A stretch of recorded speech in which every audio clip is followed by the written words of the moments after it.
नमस्कार साथियों, मैं सनत वाजपेयी आप सबका हृदय से आभार व्यक्त करता हूँ। इसी प्रकार का सपोर्ट, सहयोग आप लोग देते रहें। तो आज हम लोग सामान्य विज्ञान, जनरल साइंस के कुछ और नए क्वेश्चन आप लोगों के साथ डिस्कस करेंगे और जिस प्रकार पहले क्वेश्चन इम्पोर्टेंट थे, आप लोगों ने उसको पूरा प्रोत्साहन दिया, सराहा। इसी प्रकार से आप लोग ये वीडियो भी लाइक करें। तो शुरुआत करते हैं पहले क्वेश्चन से। यहाँ पेनिसिलिन आपने सुना होगा, ये बहुत ही इम्पोर्टेंट टर्म माना जाता है कि पेनिसिलिन की खोज किसने की और ये क्या है। तो ये सारे क्वेश्चन एग्जाम आप पुराने देखेंगे तो आपको मिलेगा। तो पेनिसिलिन जो है वो एक प्रकार का फंगस है, ठीक हो गया।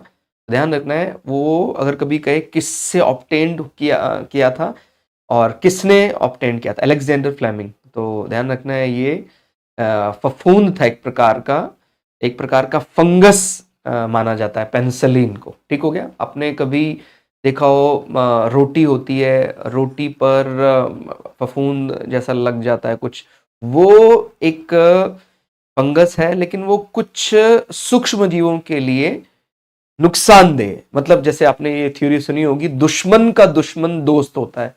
तो वही कुछ पेनिसिलिन काम करता है कि वो एक प्रकार का जीव है, लेकिन वो दूसरे जीव जो हमारा दुश्मन है उसका शत्रु है, तो इसीलिए वो हमारा दोस्त की तरह काम कर सकता है, ठीक हो गया। आगे बढ़ते हैं, क्वेश्चन नंबर सेकंड। दूसरा क्वेश्चन क्या कहता है, which it is the effect of antigen in an ill person. जो कोई बीमार आदमी है उसमें एंटीजन का इफेक्ट क्या होता है, एंटीजन किस लिए काम करता है।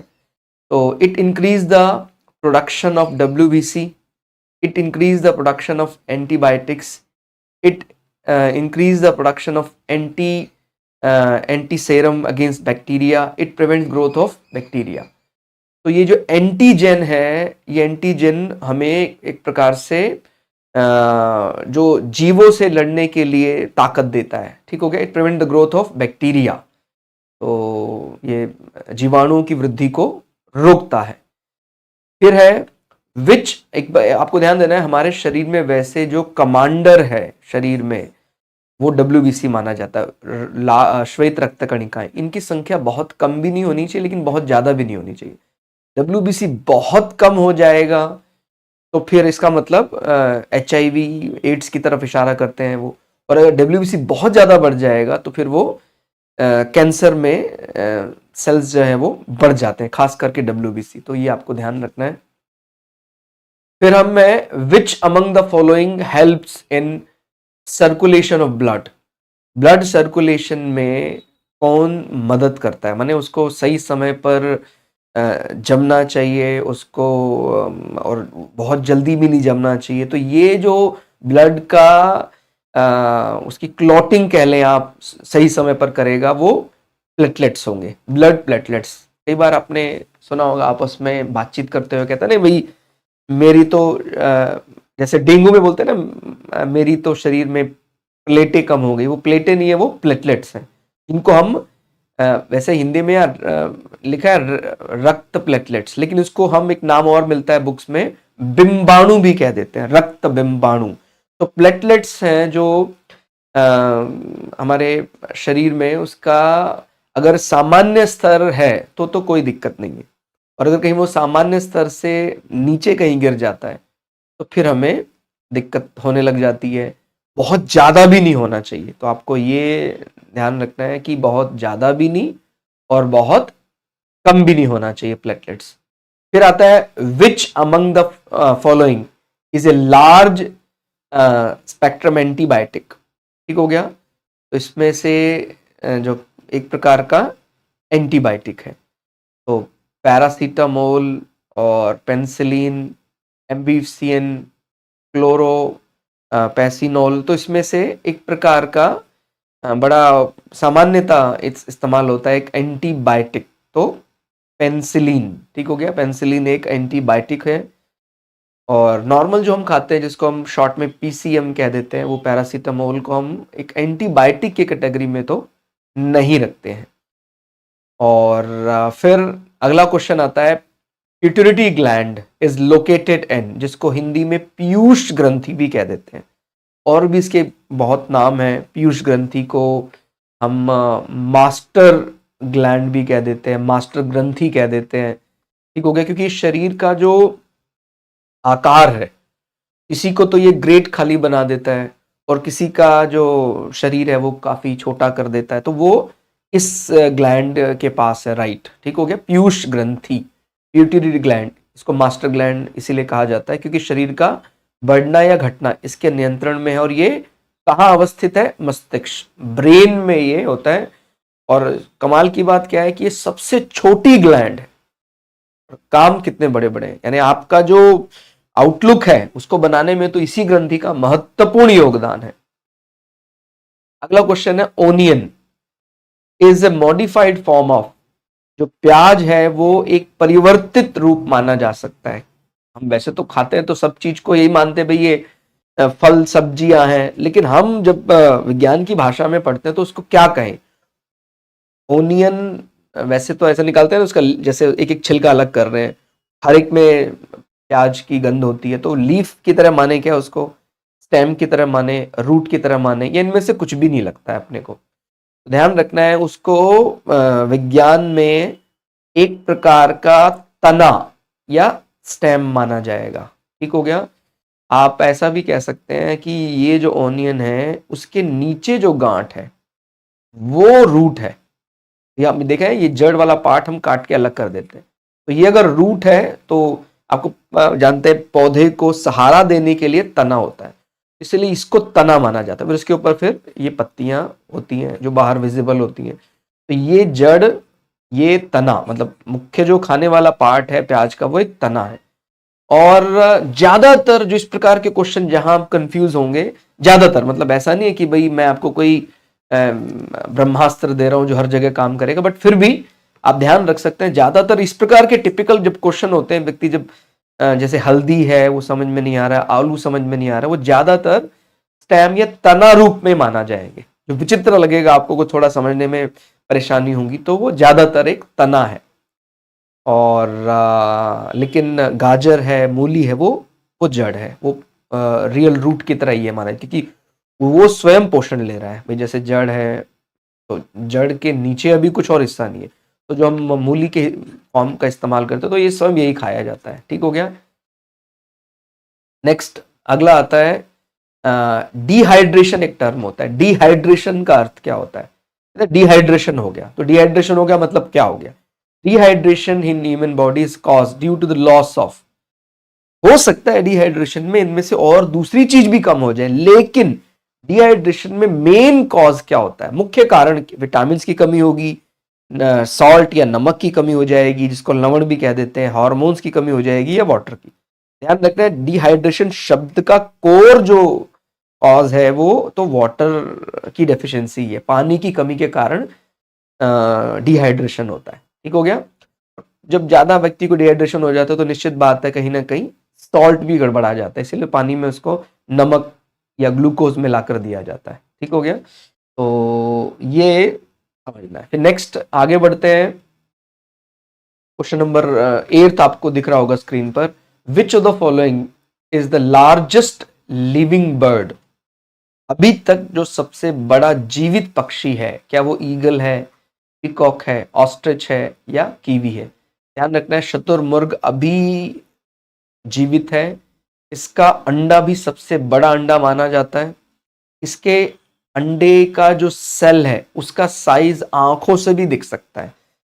ऑस्ट्रिच एग सेल जो है वो लार्जेस्ट सेल माना जाता है, ठीक हो गया। अंडे की जो कोशिका है उसका आकार इतना बड़ा है कि उसको आंखों से भी देखा जा सकता है। नॉर्मली मतलब आंखों से तो हम देखते हैं लेकिन माइक्रोस्कोप की मदद से देखते हैं, लेकिन अगर बिना माइक्रोस्कोप की मदद से सेल को देखा जा सकता है तो वो है ऑस्ट्रिच एग सेल, शुतुरमुर्ग अंडे की कोशिका। तो सबसे बड़ा पक्षी भी यही, उड़ नहीं सकता है लेकिन ये, इसका अंडा भी सबसे बड़ा होता है। और शुतुरमुर्ग जो है वो, आप धोखा ना खाना, जियोग्राफिकली ये अफ्रीका में मिलते हैं, इंडिया में शतुरमुर्ग नहीं है, कोई आपने जू में देखा होगा, जूलॉजिकल पार्क में, तो एक अलग विषय है। और इसी प्रकार के पक्षी माने जाते हैं, कुछ कुछ शतुरमुर्ग की तरह, लेकिन उनका आकार बहुत छोटा होता है। कीवी जो है वो न्यूजीलैंड के पक्षी हैं, थोड़ा बहुत ऑस्ट्रेलिया में भी है।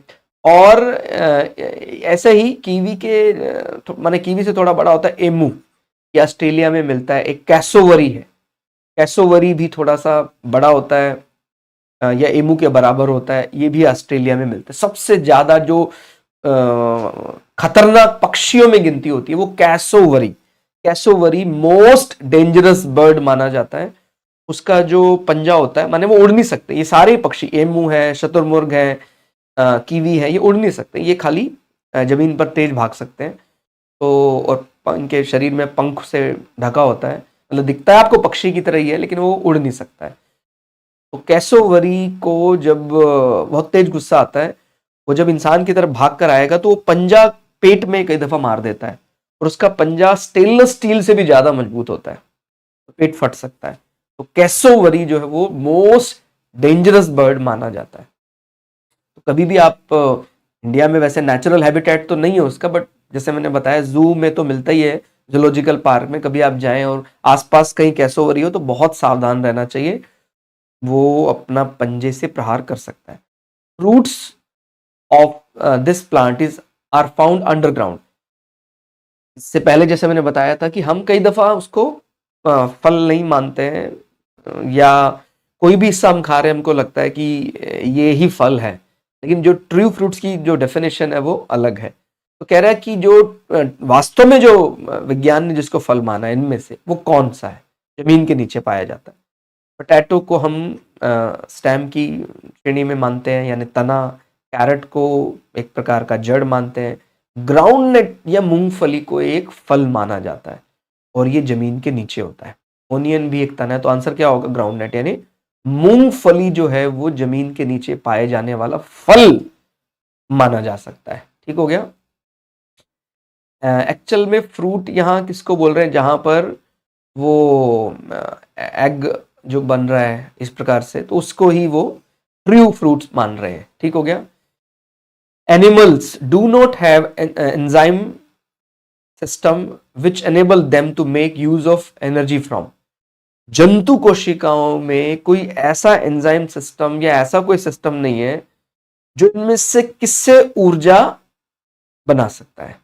ठीक हो गया भाई। हम जंतु में ही आते हैं, एनिमल सेल में हम माने जाते हैं मनुष्य, तो फैट से तो ऊर्जा बना ही सकते हैं सभी, फैट यानी वसा। वाटर या पानी ये संदिग्ध है, इसमें हम डाउट है कि पानी से ऊर्जा मिलती है कि नहीं मिलती है।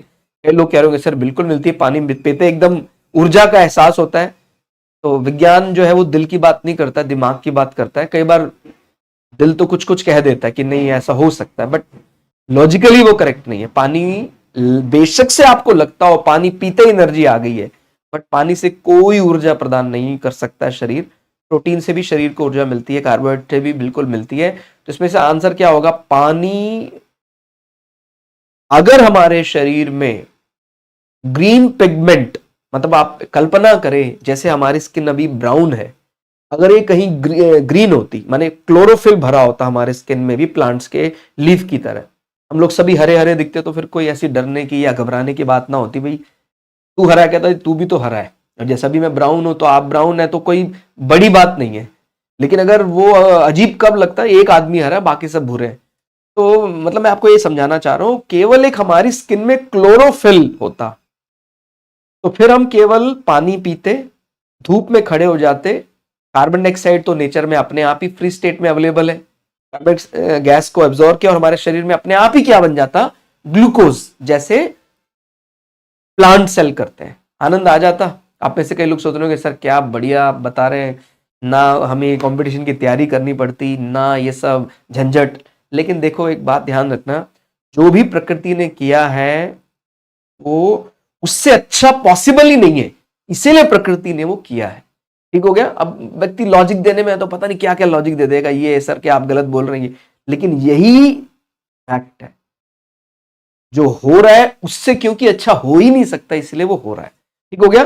तो यहां पर ये बात ध्यान रखनी है कि जब भी हम स्किन में ऐसी कल्पना करें कि क्लोरोफिल हो जाता तो इन जो ये धरती को बनाने का जो पर्पज है वही खत्म हो जाता है। अभी तो हम डिपेंडेंट है ना, हमको क्या माना जाता है, मनुष्य एक कंज्यूमर माना जाता है, हम एक उपभोक्ता माने जाते हैं।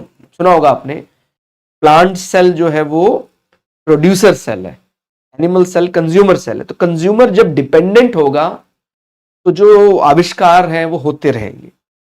और अगर हमें किसी पर डिपेंड ही नहीं रहना, एक बार के लिए सोच के देखो भी, हमें किसी पर कुछ खाने के लिए डिपेंड नहीं करना है, तो सारा आलस से प्रमाद ही रहता। कहता खाना तो मिल ही जाता है, धूप में जाओ आराम से, धूप सेकनी है केवल, बाकी सब फ्री है। तो ये जो संसार का जो एक एक जेंटल भद्रता है वो खत्म हो जाती। तो भगवान ने डिपेंडेंट बनाकर संसार को व्यवहारिक बना दिया। ठीक हो गया। तो ये ध्यान रखना है कि क्लोरोफिल पिगमेंट हमारे स्किन में नहीं है, इस कारण से हम कंज्यूमर है। और प्लांट सेल के पास क्लोरोप्लास्ट के अंदर क्लोरोफिल भरा होता है, इसीलिए वो प्रोड्यूसर बन गया। फूड चेन आपने पढ़ा होगा, फूड चेन खाद्य श्रृंखला में, तो वो उस चीज का भी आपको ध्यान रखना है, उस पर भी प्रश्न आपको पूछा जा सकता है। ठीक है। तो पानी से फिलहाल अभी तो हमारे पास कोई ऐसा नहीं, आप लोग बहुत बड़े बड़े आविष्कारक हैं, पता नहीं क्या कर दें। अगर आप में से कोई ऐसा कर दे तो अलग बात है, बट नॉर्मली अभी तक तो कुछ ऐसा नहीं हुआ है। और हम शुभकामनाएं देते हैं, बिल्कुल आप में से कोई हो सकता है कोई ऐसा आविष्कार कर दे कि मनुष्य भी वाटर सेल से कुछ एनर्जी बनाने लग जाए। ध्यान रखना है, वाटर अगर किसी और रूप में इस्तेमाल किया जा रहा है, अभी ऐसे तो कोई ये भी कह सकता है कि सर दूध में भी पानी होता है, बट वो एनर्जी का कारण नहीं बन रहा है। ठीक हो गया। तो अकेला पानी अगर एनर्जी का कारण बनेगा तो इसका मतलब मिरेकल हो गया। Next is clone is a colony of, आपने शब्द जरूर सुना होगा क्लोन। जैसे सबसे पहला जो क्लोन बना था इंडिया में वो था एक भारत की मैं बात बता रहा हूं, एक भैंस का क्लोन बना था। हमारे लिए बहुत गर्व की बात थी ये। वैसे दुनिया में सबसे पहला जो क्लोन बना था वो एक प्रकार की भेड़ थी, उस भेड़ का नाम था डॉली। ठीक हो गया। डॉली, ये स्कॉटलैंड में बनकर तैयार हुआ था, डॉली भेड़। और भारत में जो पहला क्लोन बना था वो एक बफेलो भैंस का था, जो NDRI Karnal, national dairy research institute Karnal में बना था। तो ये हमारे लिए बहुत गर्व की बात है। क्लोन का मतलब होता है दिखने में सेम नहीं, एग्जैक्टली वही कॉपी है। दिखने में सेम तो जुड़वा बच्चे भी हो सकते हैं। कहता जी वो मेरा भाई है, आपने कभी देखे होंगे शायद ट्विंस, इनमें जुड़वा में भी क्या होता है, जुड़वा समान बच्चे, जुड़वा असमान बच्चे। जुड़वे बच्चे कभी भी क्लोन नहीं हो सकते, क्लोन कभी भी नेचुरल नहीं हो सकता है। ध्यान रखना है कि किसी मां के गर्भ से प्राकृतिक रूप से दो क्लोन पैदा हो गए, जो दो ट्विंस पैदा हुए थे, दो जो एक दूसरे के क्लोन, ऐसा प्राकृतिक रूप से असंभव है। अगर ये कोई कह रहा है तो या तो वो नादान है, वो झूठ बोल रहा है, या तो। ठीक हो गया। और आपको पता है इंटरनेशनल लॉ के हिसाब से ये प्रतिबंधित है, मनुष्य का क्लोन बनाना अभी उस पर प्रतिबंध लगा हुआ है, नहीं तो हमारी तो आइडेंटिटी खतरे पर पड़ जाएगी। तो आपके आधार कार्ड, आपके रेटिना स्कैन, सब कुछ सेम हो जाएगा। क्लोन का मतलब दिखने में सेम नहीं है, एग्जैक्टली सेम है। मेरा फिंगरप्रिंट भी सेम होगा, मुझे बाय बर्थ जो जो प्रॉपर्टी मिली है सब की सब वो मेरे क्लोन की एग्जैक्टली सेम होगी। ठीक हो गया। हालांकि एक फिल्म आई थी जुड़वा, ऐसा तो कुछ नहीं है कि भाई वो उसको चोट लगती है तो उसको भी दर्द होता है, ऐसा तो कुछ नहीं है, लेकिन उसका जेनेटिक इंफॉर्मेशन एग्जैक्टली सेम होगा। बाय बर्थ उसको जो जो प्राप्त हुआ है। ठीक हो गया। तो ये number c, cells having similar genetic constitutions, माने आनुवांशिक संगठन जो है कोशिकाओं का एक समान होगा। ठीक है। आकार होना एक अलग विषय है कुछ हद तक, जैसे मैंने बताया जुड़वा बच्चे हैं वो कई दफा एकदम सेम दिखते हैं, लेकिन उनका डीएनए सेम नहीं हो सकता है। क्लोन का डीएनए भी सेम होगा।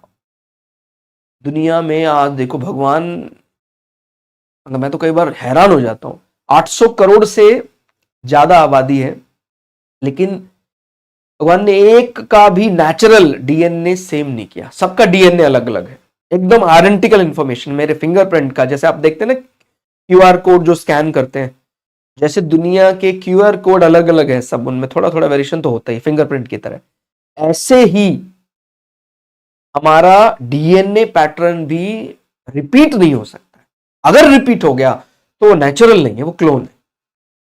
तो भारत ने सबसे पहला जो क्लोन बनाया था वो एक भैंस का था, उसका नाम रखा था इंडिया ने गरिमा, क्योंकि वो एक प्राउड मैटर था, गर्व का विषय था। और इससे एक बात और ध्यान रखना है, कभी कहे national dairy research institute Haryana में कहाँ है, करनाल में, क्लियर। और विश्व की बात करेगा तो स्कॉटलैंड, आपको स्कॉटलैंड शब्द जरूर कहीं ना कहीं आपने पहले सुना होगा। स्कॉटलैंड ग्रेट ब्रिटेन का पार्ट माना जाता है, ग्रेट ब्रिटेन या बर्तानिया बोल देते हैं, इंडिया में हम गुलाम रहे ब्रिटिश फौजों के। ब्रिटानिया बिस्किट आपने सुना होगा, ब्रिटानिया, बर्तानिया। तो ये जो ब्रिटेन शब्द है इसमें वास्तव में 4 देश हैं। कौन कौन से? England plus Scotland plus Wales plus North Ireland. तो ये चारों देशों ने मिलकर एक यूनियन का निर्माण किया जिसको बर्तानिया, ठीक हो गया। तो और इसी बर्तानिया फौज ने या ब्रिटिश फौज ने विश्व के एक समय पर 50% से ज्यादा हिस्से पर कब्जा किया था। कभी इंडिया भी ब्रिटिश फौजों का गुलाम था। वो अलग बात है कि क्रेडिट सारा कौन ले जाते थे? अंग्रेज। क्योंकि हमें तो कोई भी गोरा व्यक्ति दिखता है तो हमें तो अंग्रेज ही दिखता है वो, लेकिन इनमें बहुत भिन्नताएं होती हैं। एक समय पर इंग्लैंड और स्कॉटलैंड के भी बहुत झगड़े चलते थे, उनके बीच बहुत लड़ाइयाँ हुई हैं आपस में। और कई ऐसे गवर्नर जनरल आए थे इंडिया में ब्रिटिश राज के टाइम पर जो इंग्लैंड के नहीं थे, मतलब जो अंग्रेज ही नहीं थे। कोई स्कॉटिश था, कोई वेल्स था, और कोई आयरिश गवर्नर जनरल। सब मिसाल के तौर पर जो आखिरी गवर्नर जनरल था इंडिया का वो कौन था? यानी ब्रिटिश राज का जो आखिरी गवर्नर जनरल था वो लॉर्ड माउंट बैटन। वो आयरलैंड का था, वो इंग्लैंड का नहीं था, ठीक हो गया। तो ये भी आप समझ सकते हैं कि ब्रिटेन इज डिफरेंट फ्रॉम, जब ये वर्ड आएगा कभी ग्रेट ब्रिटेन, इसमें भी एक अंतर है। भौगोलिक दृष्टि से जो एरिया है, भूगोल जियोग्राफिकली, उसको हम ब्रिटेन कह देते हैं। बट उसमें भी ग्रेट ब्रिटेन जो है, ग्रेट ब्रिटेन में जो आयरलैंड है वो नहीं आता है, केवल नॉर्थ आयरलैंड आता है ग्रेट ब्रिटेन में। आयरलैंड एक अलग कंट्री है, और यूके, यूनाइटेड किंगडम जो है, आज के समय पर जो ग्रेट ब्रिटेन है उसी को यूके भी कहा जा सकता है, ठीक हो गया। कभी पूरे विश्व में जो जो उपनिवेश थे इंग्लैंड के या ग्रेट ब्रिटेन के, उस सबको कलेक्टिवली यूके कह दिया जाता था, यूनाइटेड किंगडम। कभी जैसे इंडिया भी यूके का पार्ट था, बट अब वो 1947 के बाद आजाद हो गया, तो वो एक अलग विषय, ठीक। तो समझ में आया क्लोन, क्लोन यानी एग्जैक्टली सेम। बाकी इंसान की फितरत बड़ी कुछ पता नहीं है आज, अभी तो एआई के पीछे पड़ा हुआ है। भविष्य में मुझे पूरा यकीन है कि ये क्लोन बिना बनाए रहेगा नहीं। मनुष्य को सबसे ज्यादा डर तो मनुष्य से ही है, मनुष्य की फितरत ऐसी है, वो अपनी आप के माने अपनी ताकत को बढ़ाने के लिए कुछ भी कर सकता है, ठीक हो गया। और जब क्लोन बनने लग जाएंगे तो आप समझ सकते हैं कि क्या संसार का क्या होगा। मतलब जैसे आप थोड़ी देर कल्पना करो कि भैंस एक जैसी है सारी, वो तो चल जाएगा, लेकिन हमारी जो मानवता है, अगर मानवता में कोई अंतर नहीं आएगा तो फिर सही और गलत का निर्णय कैसे होगा? सब एक कहता, न्याय करने वाला भी वही, न्याय पाने वाला भी वही, क्राइम करने वाला भी वही, सब वही, न्याय बनाने वाला भी वही, मतलब सब गड़बड़ हो जाएगा फिर, ठीक हो गया। तो अंतर भी जरूरी होता है, तभी हम अच्छे और बुरे का भेद समझ पाएंगे, ठीक हो गया। तो ये क्या कहेंगे? C option. 12वां क्या कहता है? Mitochondria is the centre activity for, mitochondria को पावर हाउस भी कहा जा सकता है। तो अब यहां देखते हैं ऑप्शन में क्या है, protein synthesis, fat synthesis, photosynthesis and cell respiration. अगर कभी माइटोकॉन्ड्रिया जो देखिए आपको पता है सेल, चाहे एनिमल सेल की बात करें चाहे हम प्लांट सेल की बात करें, तो उसका जो सेंटर पार्ट है उसको तो हम न्यूक्लियस कह देते हैं। और न्यूक्लियस के बाद जो सबसे इंपॉर्टेंट पार्ट है वो है माइटोकॉन्ड्रिया। माइटोकॉन्ड्रिया को एक तो power house of the cell कहा जाता है, इसका एक नाम और भी है respiration part of the cell. ये ब्रीथ करने का काम करता है। जैसे हमारे हमारे शरीर का जो रेस्पायरेशन है वो लंग्स के कंट्रोल में है, ऐसे सेल का जो रेस्पायरेशन है वो माइटोकॉन्ड्रिया के कंट्रोल में है। ठीक हो गया? तो ध्यान रखना है कि कभी भी कहे कि माइटोकॉन्ड्रिया क्या क्या काम में इन्वॉल्व होता है, वो श्वसन में, कोशिकीय श्वसन में काम करता है, power house of the cell भी कहा जाता है। और कभी ऐसे कोई क्वेश्चन आ जाए कि आउटसाइड द न्यूक्लियस किसी सेल में नाभिक के अलावा डीएनए और कहां अवेलेबल होता है, वो माइटोकॉन्ड्रिया में अवेलेबल होता है। वैसे 99.9 जो भी जेनेटिक इंफॉर्मेशन है वो न्यूक्लियस के अंदर या नाभिक के अंदर होती है, सेल के अंदर। लेकिन अगर कभी वो कहता है थोड़ा सा जेनेटिक इंफॉर्मेशन डीएनए सेल के और किस पार्ट में, माइटोकॉन्ड्रिया में, तो इसको आप सेकेंडरी न्यूक्लियस भी कह सकते हैं या second brain of the cell भी कह सकते हैं। वैसे ब्रेन ऑफ द सेल तो यही कहा जाता है, न्यूक्लियस। लेकिन अगर मान लो न्यूक्लियस कहीं बिजी हो गया या नहीं है किसी सेल में न्यूक्लियस, तो फिर न्यूक्लियस का काम कौन करेगा? माइटोकॉन्ड्रिया। ठीक है? जैसे प्रेसिडेंट नहीं है तो फिर काम कौन करेगा प्रेसिडेंट का? Vice president. तो it is like vice president of the cell, mitochondria. ठीक है? Next is blood in teeth and pyorrhea is due to efficiency of. हमारे दांतों में जो आपने सुना होगा, शायद देखा भी होगा, सूजन हो जाती है मसूड़ों में, फिर उसमें से खून भी बहने लग जाता है। इसका कारण क्या होता है? ऐसे लोगों के मुंह से बड़ी दुर्गंध आती है, और माने दुर्गंध तो बिना खून के ही पहचाना जा सकता है। और अगर आप उसको क्लोजली ऑब्जर्व करेंगे तो जो कुछ खाएगा अगर वो हैवी चीज, तो उसमें वो ब्लड भी लग जाता है कभी कभी। तो क्या चीज है जो उसको ऐसा बना रही है? पायरिया कहला उसको हो गया है। देखिए vitamin A, vitamin B, vitamin C या विटामिन डी। याद रखना है विटामिन सी की कमी से स्कर्वी या पायरिया हो जाता है। विटामिन सी बहुत जरूरी है, और मैं आपको एक ऐसा रीजन बता दूंगा, विटामिन सी आप सब भर भर के खाने लग जाओगे। ठीक है? क्योंकि हमें जब तक पता नहीं होता है तो फिर सब लोग यार कुछ नहीं होता है, फेंको इसको। अभी जो थोड़ा सुंदर, अब ये शब्द सुनते सबके कान खड़े हो गए, अरे सुंदरता की बात आ गई। देखो जो आंतरिक सुंदरता है वो तो आत्मीय सुंदरता है, उसका तो कोई विषय है नहीं, वो तो हम ध्यान से ही, पवित्रता से ही शुद्ध हो सकते हैं। लेकिन नो डाउट बाहरी सुंदरता भी जरूरी है। अब ऐसा नहीं कि एकदम माने नीट एंड क्लीन नहीं है, कहता आंतरिक से हम सुंदर हैं, तो बाहरी रूप भी सुंदर होना चाहिए। तो आपके शरीर में यदि चेहरे पर खास करके बहुत ज्यादा दिनों तक घाव के निशान रहते हैं, दाग जल्दी भरते नहीं है, कौन ऐसा विटामिन है जो मदद करता है? Vitamin C. अब तो सब लोग तुरंत हाँ विटामिन सी। और विटामिन सी का वैसे बेस्ट सोर्स क्या माना जाता है? विटामिन सी, जिसको एस्कॉर्बिक एसिड भी कहते हैं, इसका बेस्ट सोर्स है सिट्रस फ्रूट आंवला। आंवला की इंडिया में मतलब इतना पवित्र मानते हैं, इसकी पूजा होती है। यही एक लौता ऐसा फल है आंवला जिसको आप मार दो, काट दो, जला दो, फिर भी विटामिन सी कभी पूरी तरह नष्ट नहीं होता है। नहीं तो ये आपने पढ़ा होगा विटामिन सी जो है वो गर्म करने पर नष्ट हो जाता है, लेकिन आंवले में नहीं है ऐसा। इंडिया वाले ऐसे ही किसी को अपने रिस्पेक्ट इतना नहीं प्रदान कर देते हैं। ठीक हो गया? तो आपको ध्यान रखना है आंवला सच में ही बड़ा हमारे लिए रिस्पेक्टेड है, उसका जो ट्री है। यदि आंवला हमारे आसपास कभी है तो निश्चित रूप से वो हम आदरणीय, हम तो भारतीय तो प्रकृति के कण कण में ईश्वर देखते हैं और हमेशा उसका धन्यवाद है। हमारी जो कोर मानसिकता है, अब ब्रिटिश राज के बाद मानसिकता बदली है वो अलग बात है, लेकिन हमारी जो नेचुरल टेंडेंसी आज भी हम हर पेड़, हर नदी, हर सूर्य, चंद्रमा, तारे सबको ईश्वर ही मानते हैं। हम तो मनुष्य को भी ईश्वर मानते हैं। कितना रिस्पेक्ट है। और लोग हमें कहते हैं कि भाई इंडियन कल्चर में तो ये नहीं है, वो नहीं है। तो आपको ये ध्यान रखना है कि आंवला जो है वो बेस्ट सोर्स है विटामिन सी का, जिसको सिट्रस फ्रूट भी कहते हैं।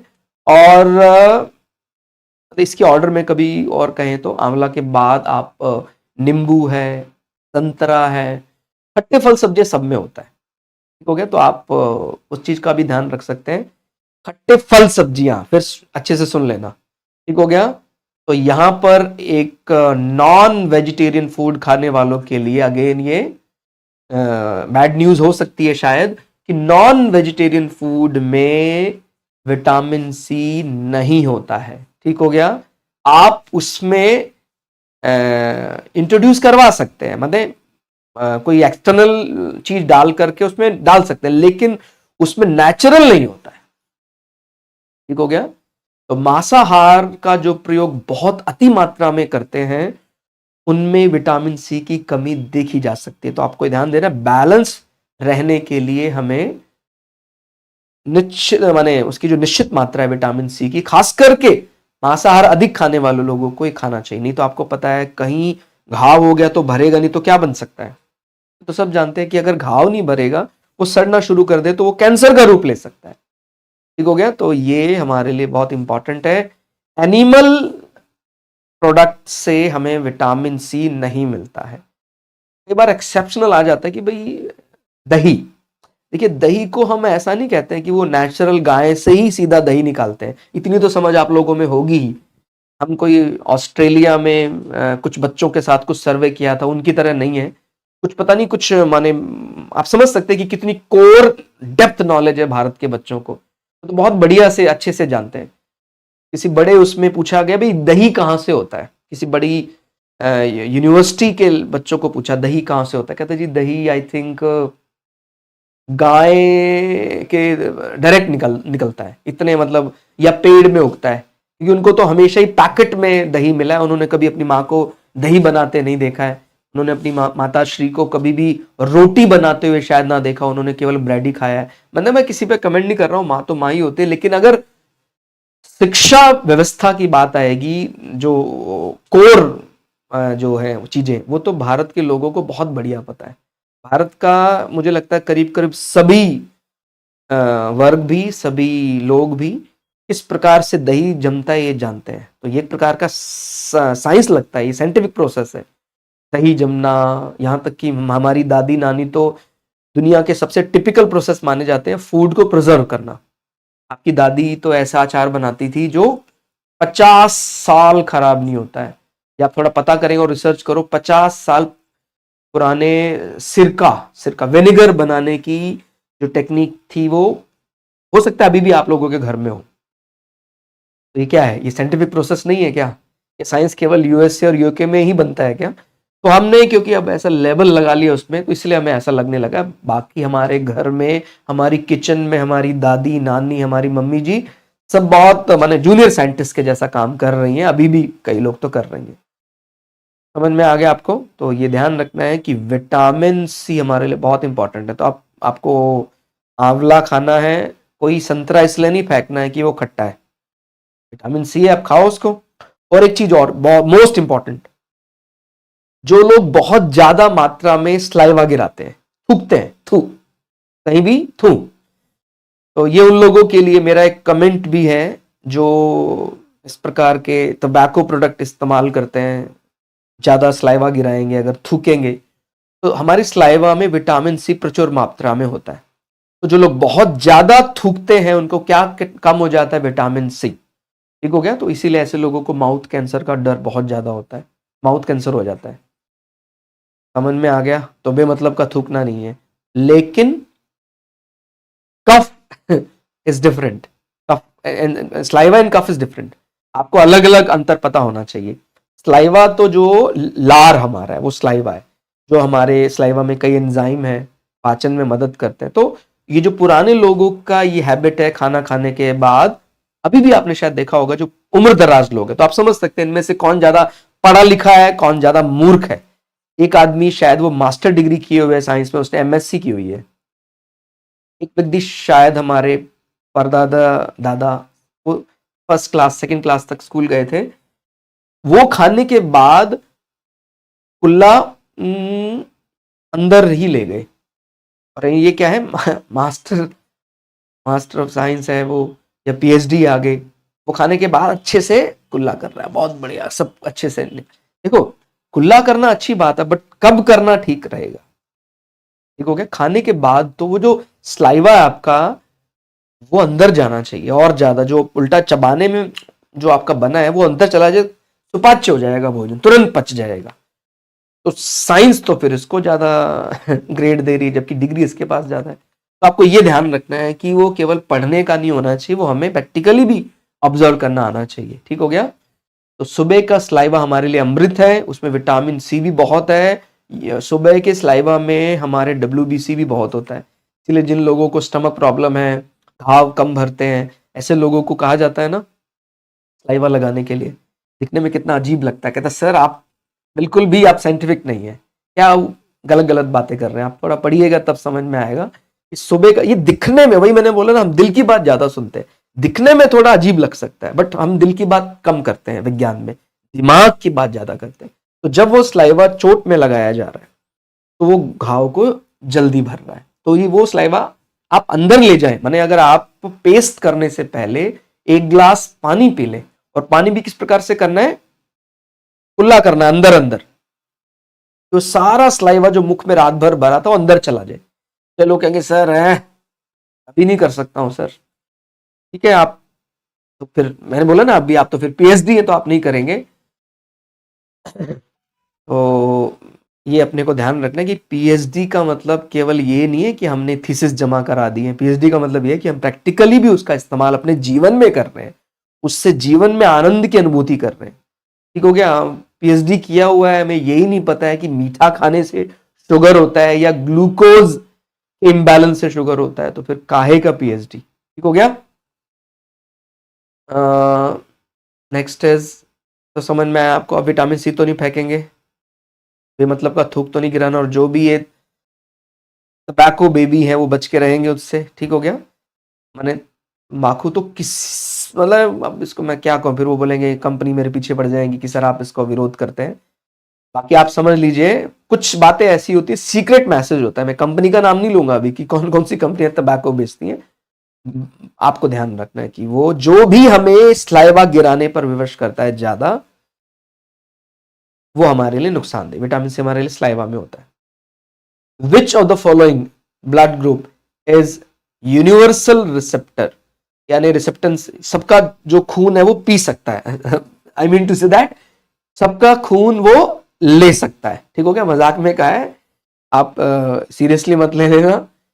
यूनिवर्सल एक होता है डोनर, एक होता है यूनिवर्सल एक्सेप्टर भी कह सकते हैं, या रेसिपिएंट कह सकते हैं। तो जो सबका खून एक प्रकार से ले सकता है, जो दाता है यूनिवर्सल डोनर, वो ओ है। इसके बारे में डिटेल क्लास जो है वो ऑलरेडी रिकॉर्डेड है, वो आप जो कुछ प्रीमियम क्लासेस हैं उनमें देख सकते हैं। बाकी अभी के लिए याद रखिएगा, सबका खून लेने का जो बल है वो AB के पास है, लेना। ठीक हो गया? सबका खून लेने का बल AB के पास है, सबको खून देने का बल O के पास है। O किसी को भी खून दे सकता है, इसीलिए O क्या है, यूनिवर्सल डोनर। और AB में भी कभी प्लस माइनस कहे तो, हालांकि मैंने बोला इसका जो डिटेल्ड वर्जन है क्लास का वो आपको प्रीमियम क्लासेस में मिलेगा। AB जो प्लस है, AB प्लस, वो सभी का खून पी सकता है, मतलब सभी का खून ले सकता है। और O में भी क्या है जो वास्तव में यूनिवर्सल डोनर सही माना जा सकता है, O नेगेटिव किसी को भी खून दे सकता है, बिकॉज आपको पता है O प्लस यदि हो जाएगा तो नेगेटिव को खून नहीं दे सकता है। बट अगर O नेगेटिव है तो सही मायने में यूनिवर्सल डोनर कौन हुआ, O नेगेटिव या O माइनस। और जो सही मायने में यूनिवर्सल एक्सेप्टर है वो AB प्लस। कोई भी हो सबसे खून ले लेगा, सबसे खून ले लेगा। फिर भी हमें चेक करना पड़ता है कि उसको प्रेजेंटली कोई बड़ा इन्फेक्शन तो नहीं है जो खून देने आया है। अगर आपको अभी अभी कोई वायरल डिजीज से आप रिकवर हुए तो फिर आपका खून नहीं लिया जा सकता, क्योंकि हो सकता है आपके खून में अभी भी स्टिल कुछ लाइव वायरस या बैक्टीरिया मौजूद हो। ठीक हो गया? और हेपेटाइटिस B है, ऐसा तो आपको पता है, वो तो कभी भी जाता ही नहीं है वायरस। हेपेटाइटिस बी वाला है, उससे भी कभी खून नहीं लिया जा सकता है। आपको समझ में आया? Universal acceptor A B, universal जो डोनर है वो ओ। इसका जो फिलहाल क्वेश्चन, इसका answer is A B. Which of the following disease is a cause by virus? इनमें से क्या वायरस के कारण होता है? 15वां क्वेश्चन है ये। शॉर्ट में हम पोलियो कह देते हैं, पोलियो। ठीक हो गया? Poliomyelitis, B is malaria, C is whooping cough, D is ringworm. क्या लगता है आपको? वायरस, या हिंदी में इसको बोलते हैं विष, विषाणु। विष शब्द से क्या बना है? विषाणु। विषाणु का तो नुकसान ही नुकसान है। एक होता है जीवाणु, जीवाणु मीन्स बैक्टीरिया। जीवाणु के फायदे भी हो सकते हैं, नुकसान भी, लेकिन विषाणु के तो नुकसान ही नुकसान है। विषाणु यानी इंग्लिश में वायरस। और ज्यादातर वायरस जो है वो मनुष्य ने अपनी यानी इंटेंशनली बनाया है। वो कंप्यूटर में भी एक बार ये आपने सुना वायरस टर्म इस्तेमाल होता है कंप्यूटर में भी। जो एंटीवायरस कंपनी है उन पर कई बार तो ये चीज पकड़ में भी आई है कि कुछ एंटीवायरस कंपनियां जानबूझकर वायरस बनाती ताकि हमारा एंटीवायरस बिके। तो ऐसा भी पॉसिबल है, आप भी समझ सकते हैं। फिर जो मेडिकल फार्मा की बड़ी कंपनी है वो भी जानबूझकर ऐसी शरारत कर सकती है कि भाई हम कुछ वायरस बनाए ताकि हमारे एंटीवायरस मींस हमारे एंटीडॉट्स या हमारी जो मेडिसिन है वो बिके, जिनके पास उस मेडिसिन का इलाज है। तो ऐसा हो सकता है, मतलब इसमें कोई बहुत आश्चर्य करने की बात नहीं कि सर ऐसा कैसे हो सकता है। अभी मैंने बताया था ना, इंसान का सबसे बड़ा शत्रु ही इंसान है। और वो निश्चित है भविष्य में, अभी तो एआई का अभी देखते जाइए क्या होने वाला है, क्योंकि ये एआई की क्लास नहीं, तो मैं आपको बताता आर्टिफिशियल इंटेलिजेंस के केस में मनुष्य कहां तक जाएगा। माने कृत्रिम बुद्धि मनुष्य के साथ अभी तो मोबाइल ही रहता है। एक एंड्रॉयड जो बोला जाता है, एंड्रॉयड का अर्थ होता है एक ऐसा मशीन जो मनुष्य की तरह दिखता है। एंड्रॉयड कभी आप पढ़िएगा, एंड्रॉयड का ये ग्रीक वर्ड, इसका मतलब क्या होता है। तो इन्होंने बहुत पहले से इसकी परिकल्पना कर ली थी। जो आज मोबाइल आपके हाथ में है, कभी एंड्रॉयड आपके साथ आपकी सीट पर बैठेगा, मींस एंड्रॉयड एक ह्यूमन की तरह दिखेगा। ये लेडी एंड्रॉयड भी हो सकता है और ये एक मैन एंड्रॉयड भी हो सकता है। ठीक हो गया? तो देखते जाइए आप, बिल्कुल डेफिनेटली होगा हमारे घर में। अभी तो हम केवल एक सर्वेंट के रूप में देख रहे हैं, फिर हो सकता है वो एक हमारा बेस्ट फ्रेंड बन जाए, बेस्ट मैन बन जाए, बेस्ट वुमेन बन जाए। ऐसा होने, मतलब ये कोई अतिशोक्ति अलंकार नहीं लगा रहा है, फैक्ट है। ठीक हो गया? एआई का आप देख ही रहे होंगे शायद, जितना आपने पढ़ा होगा, कृत्रिम बुद्धि। और बाद में फिर मनुष्य को जब इसी से खतरा होगा तो फिर मनुष्य स्वयं अपने हाथों से इसको नष्ट करेगा। अभी तो हमें अपनी क्षमता बढ़ानी है ना, इसीलिए एंड्रॉयड को बढ़ावा दिया जा रहा है। एंड्रॉयड यानी मशीन लाइक मैन, जो मशीन मनुष्य की तरह है वो एंड्रॉयड है। अभी तो मोबाइल फोन ही है, भविष्य में देखिए आपको साथ में आके बैठेगा एंड्रॉयड। हाँ, तो मैं विरोधी नहीं हूँ, मैं इंजीनियर ही हूँ इस चीज़ का, लेकिन मैंने इलेक्ट्रॉनिक्स इंजीनियर हूँ। बट जो भी मुझे मेरी ऑब्जर्वेशन लगी, मैंने पढ़ाई करके जो यहाँ से प्राप्त किया, वो मैं आपको बता रहा हूँ। हर चीज़ के डू एंड डोंट्स होते हैं। कई दफ़ा हम केवल डू पर ध्यान देते हैं, डोंट्स पर ध्यान ही नहीं देते। पढ़ाई के लिए भी, सिलेक्शन के लिए भी ऐसा ही है। क्या करना है और क्या नहीं करना है वो भी ध्यान रखना है, तभी पेपर सेलेक्ट होंगे हम। हाँ, तो आपको ये समझ में आया अभी? पोलियो एक वायरल डिजीज है। पोलियो, पोलियो वायरस से होता है। बाकी मलेरिया एक प्रोटोजोआ, परजीवी से होता है मलेरिया। और वूपिंग कफ को पर्ट्यूसिस भी कह देते हैं। आपने सुना होगा डीपीटी, डीपीटी का टीका लगता है एक। कभी आज के 15 साल पहले बहुत बड़ी बीमारी मानी जाती थी DPT. D is for diphtheria, P is pertussis, T for tetanus. तो अब तो इसका शुरुआत से टीका लग जाता है। डीपीटी का टीका आपने सुना होगा, सभी प्राइवेट हॉस्पिटल या सिविल हॉस्पिटल में फ्री में लगता है डीपीटी का टीका। DPT, diphtheria. पर्ट्यूसिस का दूसरा नाम क्या है? Whooping cough. ठीक हो गया? आपको ध्यान रखना है डीपीटी। तो पीस कुत्ता खांसी भी कह देते हैं इसको, क्योंकि खांसते समय वूपिंग साउंड आती है, कुत्ते जैसी आवाज आती है, तो इसलिए इसको वूपिंग कफ कहते हैं। रिंग वॉर्म यानी एक प्रकार का दाद है जो फंगस से होता है। तो वायरस से क्या होता है? पोलियो। पोलियो में आपको पता है अफेक्टेड ऑर्गन में क्या गिना जाएगा? नर्वस सिस्टम, तंत्रिका तंत्र गड़बड़ा जाता है, तो कोई ऐसा हड्डियों में इम्बैलेंस हो जाता है, चलने में दिक्कत हो सकती है। ठीक है, बैकबोन भी प्रभावित होती है, रीढ़ की हड्डी। तो पोलियो एक वायरल डिजीज है और अब इसका इलाज है, इसके दवाई मौजूद है इसका मतलब एंटीडोट है इसका। अब ये तो ईश्वर ही जानता है कि इसका वायरस कैसे इंट्रोड्यूस हो गया, आ कैसे गया, लेकिन भारत को अभी पोलियो से मुक्त डिक्लेयर कर दी गया है, पोलियो से। ठीक हो गया। Next is which of the following is non as vitamin B1। इसका भी हमारा जो प्रीमियम रिकॉर्डिंग है उसमें आपको ये मिल जाएगा। साइंटिफिक नेम कैसे याद करने हैं विटामिन के, वो आप देख सकते हैं। नहीं तो आपने ये तो जरूर सुना होगा, रथ राई पैनी पाया बासी ये कैल की टॉफी। ये मैंने आपको सारे विटामिन का एक एक सेंटेंस बता दिया। रथ, रा से क्या है? रेटिनॉल। रेटिनॉल किसका विटामिन नाम है? विटामिन ए का। था से क्या है? थायमिन। थायमिन यानी B1। तो ये आप देख रहे हैं B1 थायमिन। तो ये थायमिन का साइंटिफिक नेम है। B1 की कमी से बैरी बैरी हो जाता है। ध्यान है ना, बैरी बैरी है, बेरी बेरी नहीं है, कहीं आपको लगे सर पे बेर उग गए हैं तो बेरी बेरी नहीं, बैरी बैरी बोलते हैं उसको। ठीक हो गया।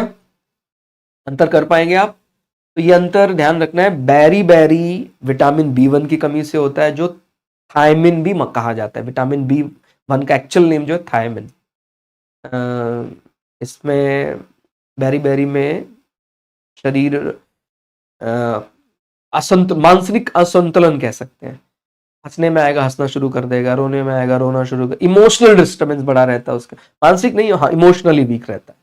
ठीक हो गया। मानसिक में तो मतलब कुछ उसको ब्रेन में कुछ कमी, ऐसा नहीं है, उसको इमोशनली वो बड़ा वीक होता है। ऐसे व्यक्ति को मूंगफली बहुत खानी चाहिए।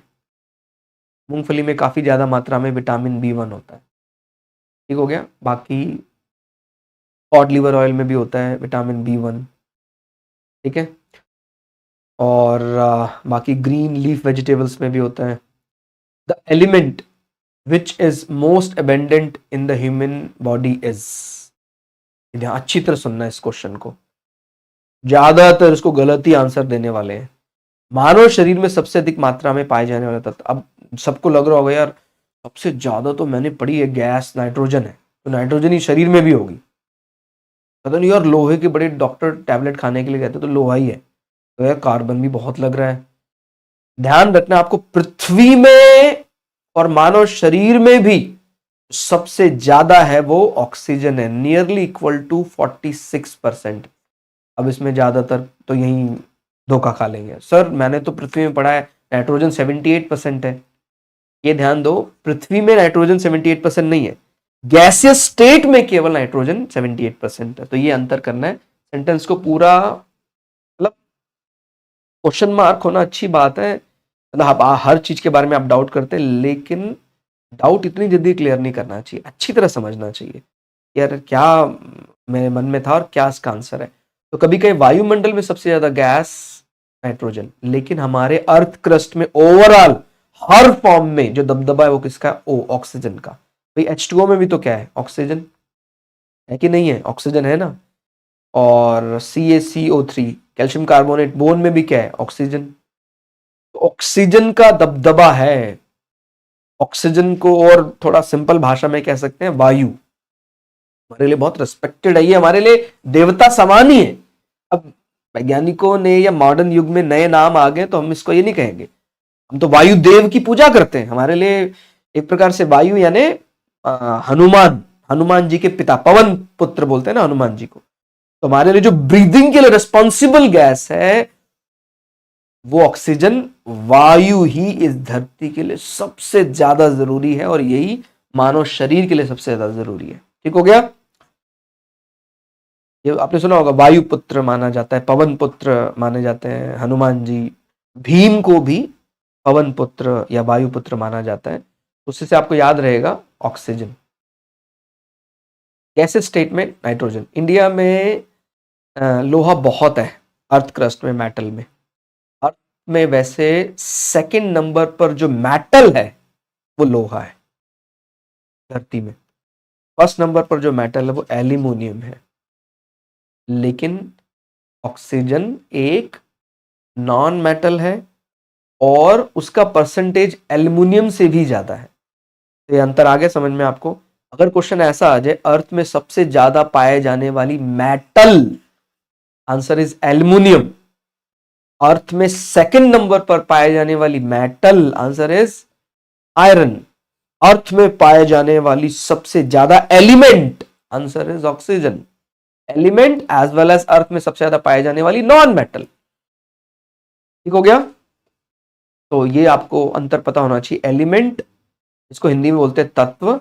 तत्व एक धातु भी हो सकता है, अधातु भी हो सकता है और उपधातु भी हो सकता है। इंग्लिश में कहे तो element may be a metal, it may be a non metal, it may be a metalloid. Metalloid को ही सेमीकंडक्टर कह रहा है वो। थोड़ा और सरल करके कहें तो, मतलब मैं किसी के उपहास के लिए नहीं बता रहा हूं, केवल समझने के लिए। ठीक हो गया। एलिमेंट एक तत्व, एक मेटल को या पुरुष रूप में मान सकते हैं भाई, एक male. Non metal is like a female. And third category is जो थर्ड जेंडर है। तो थर्ड जेंडर इज जो ड्यूल नेचर है, तो मेटलॉइड है वो, उपधातु।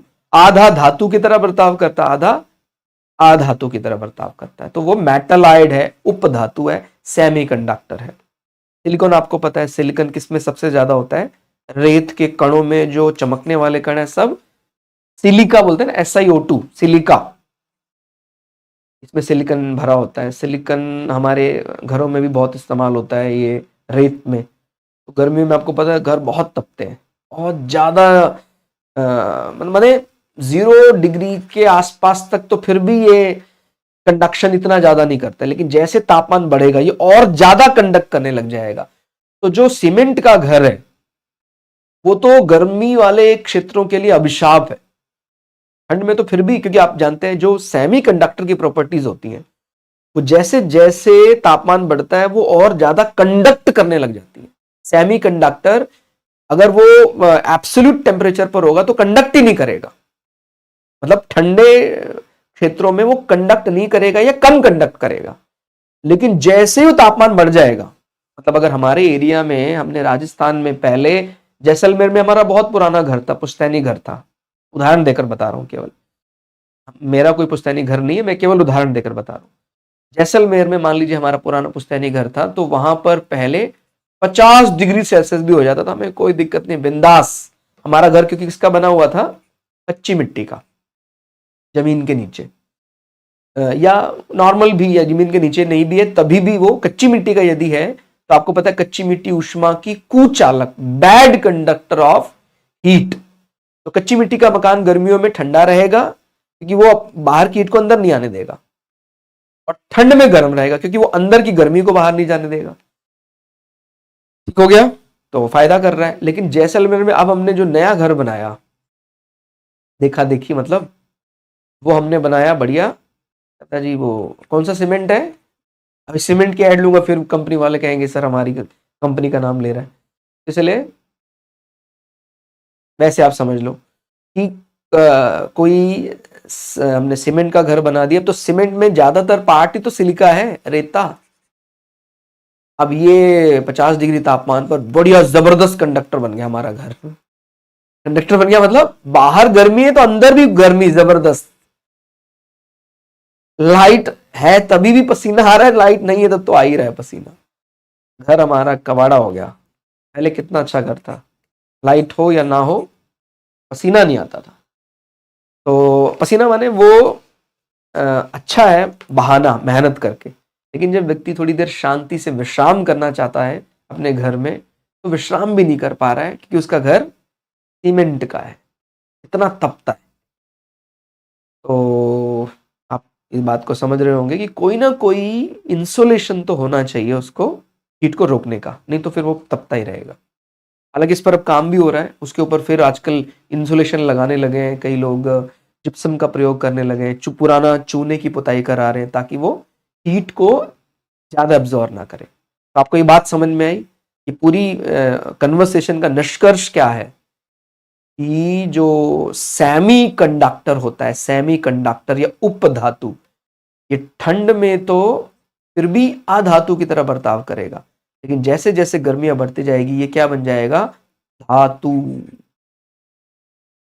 ठीक है। अर्थ में हम सबसे ज्यादा एलिमेंट कौन सा है, ऑक्सीजन। अर्थ में सबसे ज्यादा मेटल कौन सा है, एल्युमिनियम। अर्थ में सबसे ज्यादा गैस कौन सी है, नाइट्रोजन। इसमें भी ये गड़बड़ मत कर देना। यूनिवर्स में सबसे ज्यादा गैस कौन सी है, यूनिवर्स में सबसे ज्यादा गैस है साक्षात अग्निदेव, हाइड्रोजन। ब्रह्मांड में पाए जाने वाली सबसे अधिक gas as well as element is hydrogen. Rigveda के पहले श्लोक में ही अग्नि के बारे में वाक्य है जिसको ये लोग हाइड्रोजन बोल रहे हैं। हम सबसे ज्यादा ज्वलनशील गैस कौन सी मानी जाती है, हाइड्रोजन। ठीक हो गया। नेक्स्ट इज, आगे बढ़े, 18वां question, by which the sex of a child is determined before birth.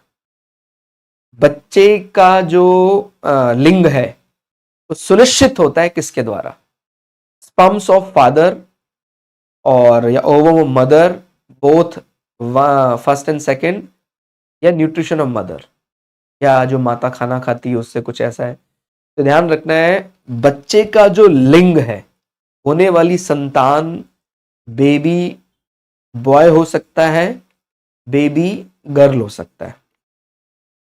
तो ये ध्यान रखना है,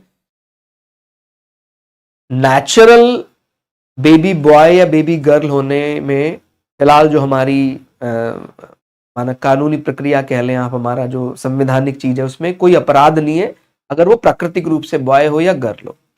लेकिन प्रमोट करना केवल बॉय को और गर्ल चाइल्ड के को नीची दृष्टि से देखना या उसको कुछ बढ़ावा देना, ये अपराध माना जा सकता है। ठीक हो गया। और आपको पता है कई ऐसे कुछ ऐसे हॉस्पिटल इसमें पाए गए थे जिसमें जो क्रोमोसोम बनता है एक्स वाई, वो प्रमोट करते थे और एक्स एक्स को वो बेसिन में बहा देते थे।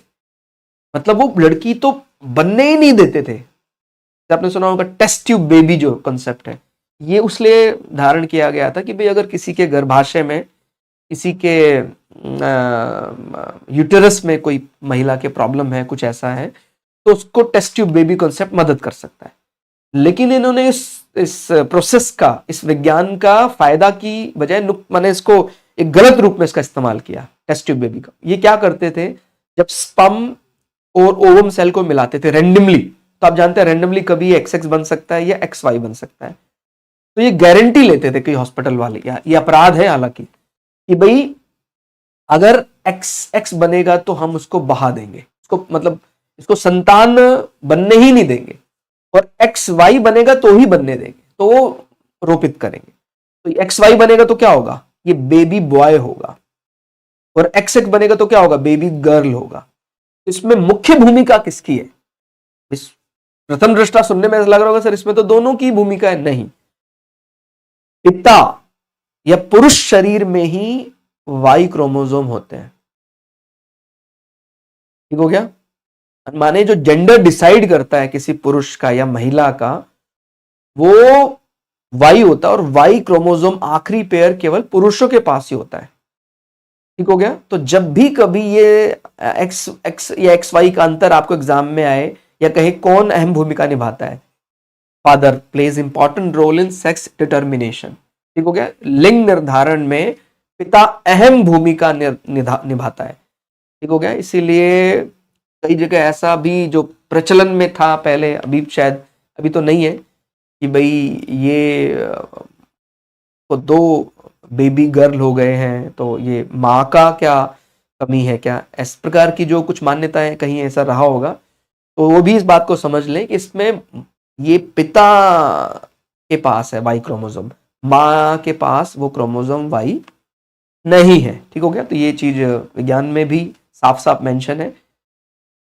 ठीक। और आप ये भी जानते हैं कि फिलहाल हरियाणा में सेक्स रेशो बहुत बढ़िया नियंत्रित हुआ है। जो बेटी बचाओ बेटी पढ़ाओ अभियान है वो इसी कारण से हरियाणा के पानीपत से शुरू किया गया था। कभी ये क्वेश्चन भी आपको आ सकता है कि भाई बेटी पढ़ाओ बेटी बचाओ ये जो राष्ट्रीय स्तर का अभियान था ये कहाँ से शुरू किया गया था? हरियाणा। और हरियाणा में भी कहाँ से? पानीपत। क्योंकि एक समय पर पानीपत जिले का जो सेक्स रेशो था वो हरियाणा में न्यूनतम स्तर पर आ गया था, तो ये फिर पानीपत से शुरू किया गया और बहुत बढ़िया इसका रिजल्ट देखने में आया। बहुत बढ़िया सेक्स रेशो हरियाणा ने प्रूव किया। नेक्स्ट इज, आगे बढ़ते हैं। तो आपको समझना पिता के शुक्राणु से, या sperms of father, which is the chromosome number in a human being. मनुष्यों में जो गुणसूत्रों की संख्या कितनी होती है? 24, 46, 48, नन ऑफ द अबव। याद रखना है, कभी वो कहे पेयर तो मनुष्यों में 23 पेयर होते हैं और इनको डबल कर देंगे तो कितना हो जाएगा? 46। तो मनुष्यों में गुणसूत्रों की संख्या 46 होती है जो पेयर फॉर्म में होती है। तो जोड़े कहेगा 23 जोड़े, वैसे टोटल 46 क्रोमोसोम होते हैं मनुष्यों में। और 48 भी होते हैं क्या? मनुष्यों में नहीं होते हैं वैसे, जो बड़े बंदर होते हैं लाइक बड़े वन मानुष, गोरिल्ला, मंकी, उनमें गुणसूत्रों की संख्या मनुष्यों की अपेक्षा ज्यादा होती है, एक पेयर ज्यादा होता है। अगर 24 पेयर होगा तो कितने हो जाएंगे? ये 48। तो कभी कभी वन मानुष, गोरिल्ला में गुणसूत्रों की संख्या 48। ठीक हो गया। मनुष्यों में यदि कोई सिंड्रोम हो जाता है, ध्यान रखना है शब्द का, सिंड्रोम इज द अनक्योरेबल, मतलब जिसको मेडिकली ठीक नहीं कर सकते हैं। मतलब वैसे हो सकता है वो बहुत लंबी आयु उसकी हो, लेकिन हम उसको कुछ मेडिकली मदद नहीं कर सकते उस पर्टिकुलर डिजीज या डिसऑर्डर के लिए, तो सिंड्रोम कहते हैं उसको। 46 की बजाय अगर किसी ह्यूमन बीइंग में 45 हो जाए या 47 हो जाए, बहुत रैंडम, माने बहुत ही रेयर होता है, सॉरी रैंडम नहीं होता, रेयर होता है, तो फिर ये क्रोमोसोमल डिसऑर्डर होगा और इसमें व्यक्ति का जेंडर डिसाइड नहीं होगा। ठीक हो गया। मतलब वास्तव में एक महिला थी वो, लेकिन वो अपने महिला के सारे गुण खो देगी यदि उसमें क्रोमोसोम की संख्या कितनी हो जाएगी? 45। टर्नर सिंड्रोम बोलते हैं इसको, 45 जो टर्नर सिंड्रोम। और वास्तव में वो एक पुरुष था, लेकिन अब पुरुष होने के सारे गुण वो खो देगा। ठीक हो गया। तो वो 47 क्रोमोसोम हो जाएंगे। इसको क्लीन फेल्टर्स सिंड्रोम कहा जाता है। ये पुरुष शरीर था, लेकिन अब उसको पुरुष भी, माने पुरुष होने के जो गुण है उसके अंदर समाप्त हो गए। तो ये अंतर ध्यान रखना, 45, 47। और ऐसे ही एक बड़ा क्वेश्चन आता है, डाउन सिंड्रोम में भी गुणसूत्रों की संख्या बिगड़ जाती है। उसमें व्यक्ति का उम्र बढ़ता है लेकिन मानसिक विकास नहीं हो पाता है, down syndrome. Now next is, which organ of body never rest. इनमें से कौन सा अंग ऐसा है जो कभी भी विश्राम नहीं करता है? क्या लगता है आप लोगों को?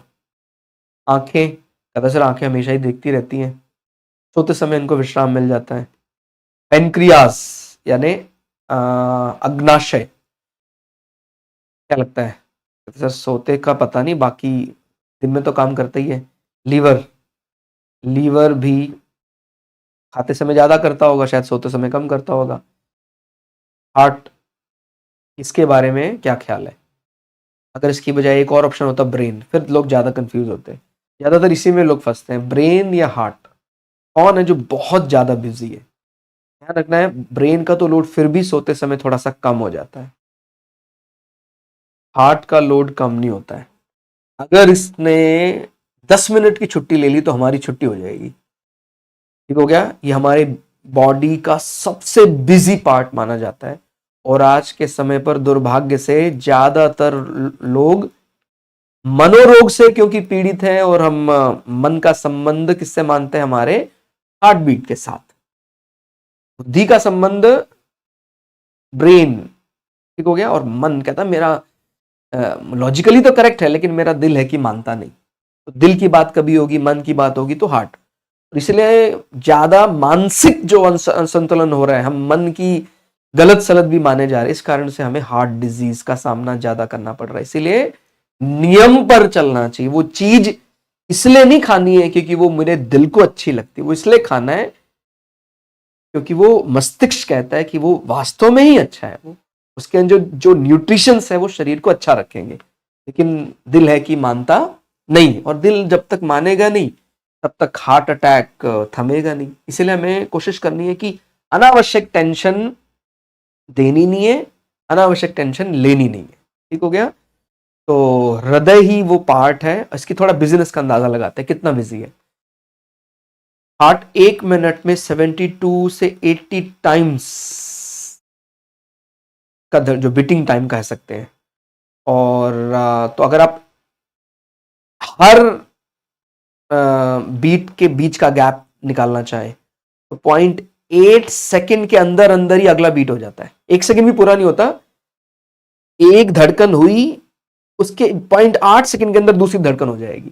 इतनी तेजी से ये धड़कता रहता है। ये नॉर्मल की बात बता रहा हूं मैं।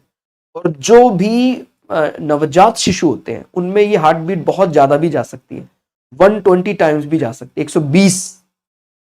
इसलिए अगर जब बच्चे का जन्म होता है तो अगर उसमें शुरुआत में हिचकी जैसे आती है तो उसमें परेशान होने की जरूरत नहीं होती कि उसका वो बच्चा बढ़ रहा होता है। जब शुरुआत में तो हिचकियां वो ज्यादा ले रहा होता है या हार्ट बीट ज्यादा होती है, तो ये नॉर्मल डॉक्टर बता देता है वैसे कि हार्ट बीट ज्यादा हो तो परेशान होनी है, क्योंकि छोटे बच्चे में सामान्यतः हार्ट बीट ज्यादा होती ही है।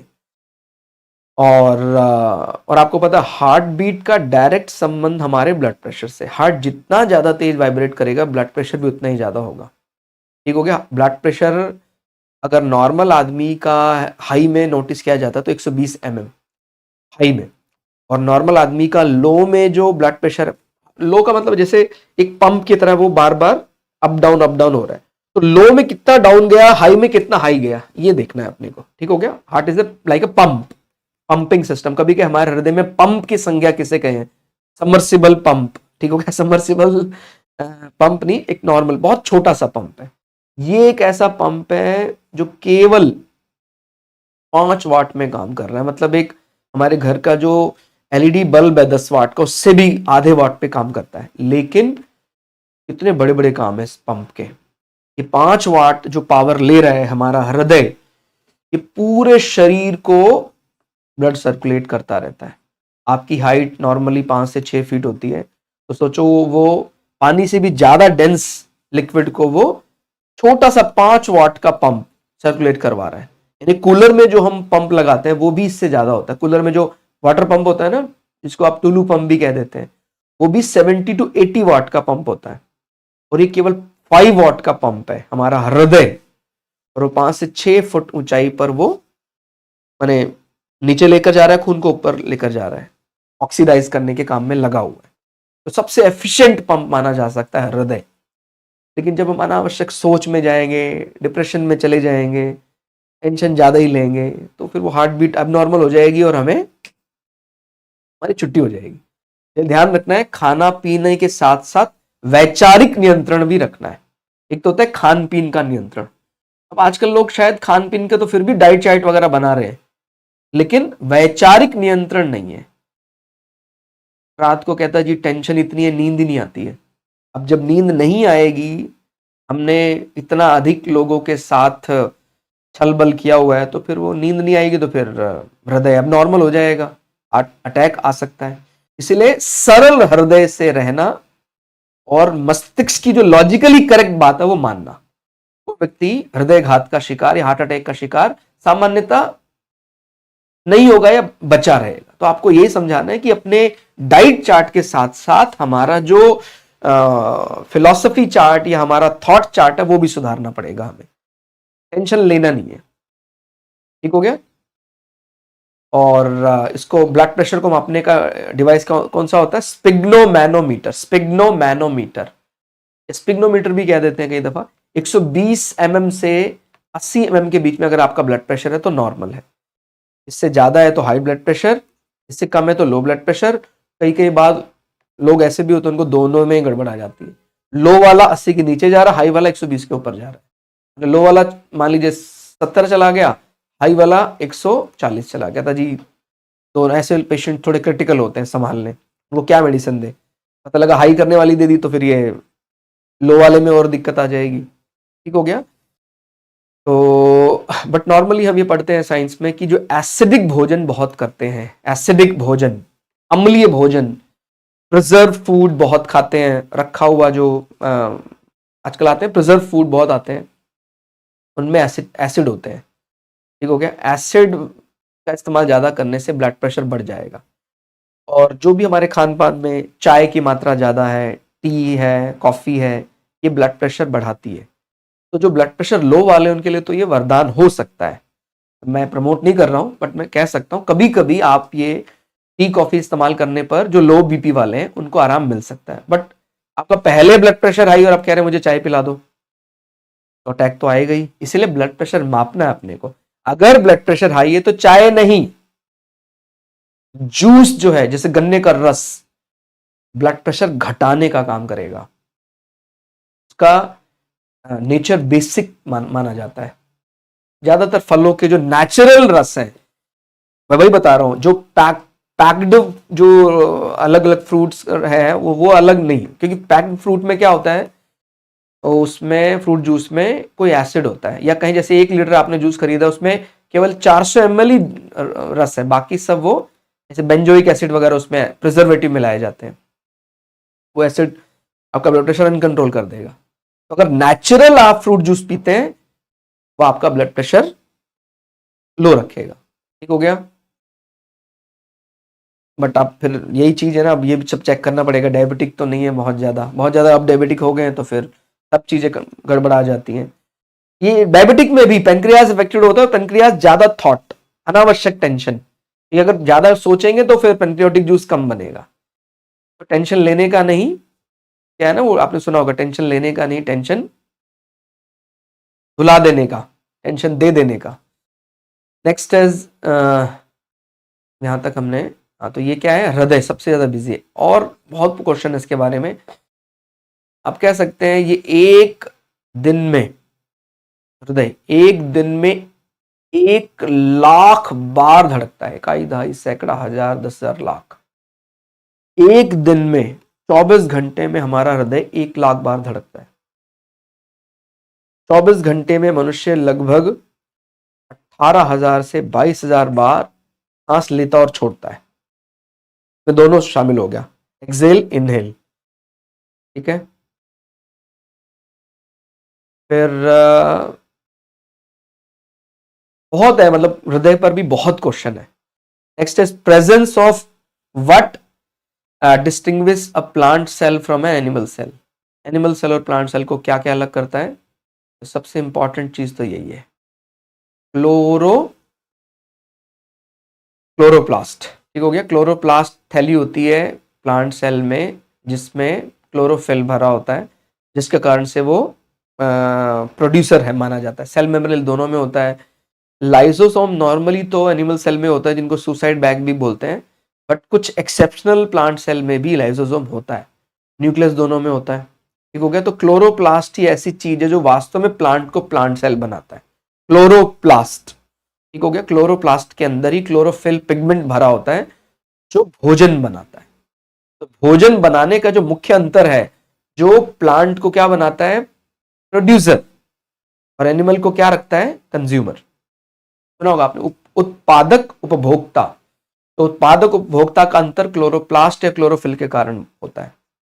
22 the theory of evolution was put forward by, विकासवाद का सिद्धांत कह देते हैं, एवोल्यूशन सिद्धांत कह देते हैं। बड़ा मतलब शुरुआत में जब ये सिद्धांत आया था तो यही इसी के लोगों ने इसकी थ्योरी नहीं मानी थी। कुछ कुछ विकासवाद का सिद्धांत क्योंकि भारतीय उससे भी मैच कर रहा था कि पहला जीव शायद ऐसा लगता है पानी में हुआ होगा, फिर उसका चलने का मन हुआ तो उसको कछुआ बन गया। तो जो भारत के जो पौराणिक सिस्टम है, पौराणिक सिस्टम यानी पुराण, उसमें भी कुछ यही बातें आती हैं कि पहला जीव मत्स्य, फिश फॉर्म ऑफ विष्णु, उसके बाद कूर्म, कूर्म यानी टर्टल। तो ऐसे ही कुछ बात इसमें भी आती है कि मछली को चलने का मन हुआ तो उसके हाथ पैर निकल आए तो ऐसा टर्टल जैसा बन गया। तो ये एवोल्यूशन चल रहा है। तो इसकी पुष्टि किसने की थी? Charles Darwin. ये ध्यान रखना आपने, कभी भी आपको ये कहे जेनेटिक्स एक्सपेरिमेंट जो था वो ग्रेगर जॉन मेंडल ने किया था। मटर के पौधे पर एक्सपेरिमेंट आपने पढ़ा होगा ना, ये 8th 9th क्लास में बड़ा फेमस है। मटर के पौधों का कलर, साइज, ये जेनेटिक्स की बात करते हैं ना, आनुवंशिकता हिंदी में बोलते हैं। लेकिन अगर बात करेंगे हम कुछ ऐसा विकासवाद का सिद्धांत, एवोल्यूशन का सिद्धांत, चार्ल्स डार्विन ने दुनिया का भ्रमण किया था बीगल नामक जहाज पर। बीगल के जहाज का नाम क्या था? बीगल।